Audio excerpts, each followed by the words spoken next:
Supreme court में CJI Chandrachud फिर रचेंगे इतिहास। क्या है प्राइवेट प्रॉपर्टी पर सरकारी कब्जे का केस? सीजेआई की 9 जजों की बेंच में सुनवाई पूरी, क्या फैसला? सीजेआई डीवाई चंद्रचूड़ ने अपने कार्यकाल में कई ऐसे फैसले लिए हैं जिनके बारे में कहा गया कि उन्होंने सुप्रीम कोर्ट में इतिहास रच दिया है।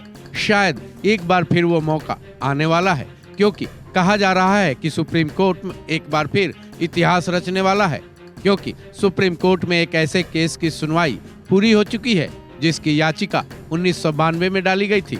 इतना ही नहीं, इस केस की सुनवाई 1, 2 या 3 नहीं बल्कि 9 जजों की इस बेंच की अगुवाई सीजेआई चंद्रचूड़ कर रहे हैं। इतना जानने के बाद जाहिर है आप जान चुके होंगे कि ये केस कितना खास होगा। तो चलिए ये भी जान लीजिए कि ये खास केस आखिर है क्या।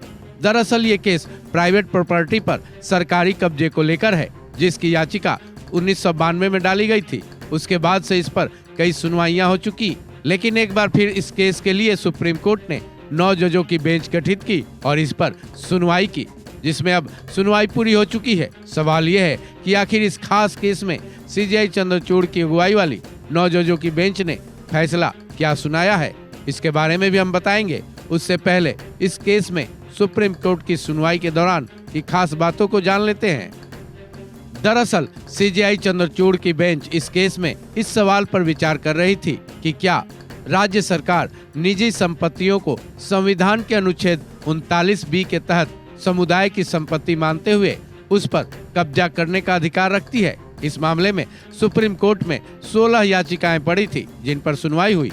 इन याचिकाओं में मुंबई के प्रॉपर्टी ओनर्स एसोसिएशन की तरफ से दायर मुख्य याचिका भी शामिल है। पीओए की इस याचिका में Maharashtra housing and area development act यानी म्हाडा के चैप्टर 8A का विरोध किया गया है। इस केस की सुनवाई में सरकार की तरफ से सॉलिसिटर जनरल तुषार मेहता ने अपनी दलीलें पेश की। उनकी मुख्य दलील ये थी कि म्हाडा के प्रावधान संविधान के अनुच्छेद 31C से संरक्षित है, जिसे कुछ नीति निर्देशक तत्वों को प्रभावित करने वाले कानूनों की सेफ्टी के इरादे से 1971 में 25वें अमेंडमेंट में डाले गए थे। वहीं प्रॉपर्टी ओनर्स एसोसिएशन की मुख्य दलील ये थी कि संविधान के अनुच्छेद 39B और अनुच्छेद 31C की संवैधानिक योजनाओं की आड़ में स्टेट के ऑफिसर्स की तरफ से प्राइवेट प्रॉपर्टीज पर कब्जा नहीं किया जा सकता है। वहीं इस मामले में सुप्रीम कोर्ट की 9 जजों की बेंच, जिसकी अगुवाई सीजेआई चंद्रचूड़ कर रहे हैं, ने खास टिप्पणी की।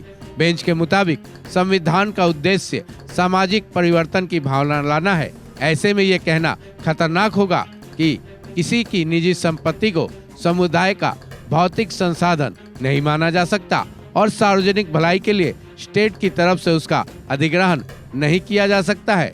हालांकि सुप्रीम कोर्ट की टिप्पणी से प्रॉपर्टी ओनर्स एसोसिएशन को थोड़ी राहत जरूर मिली होगी, लेकिन इस केस पर फैसला आना अभी बाकी है, क्योंकि दोनों पक्षों की दलील सुनने के बाद सुप्रीम कोर्ट में सीजेआई की अगुवाई वाली 9 जजों की बेंच ने अपना फैसला सुरक्षित रख लिया है। जिस पर किस दिन फैसला आएगा, फिलहाल ये कहना मुश्किल है।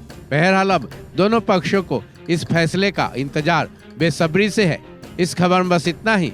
बाकी अपडेट्स के लिए जुड़े रहें वन इंडिया हिंदी के साथ।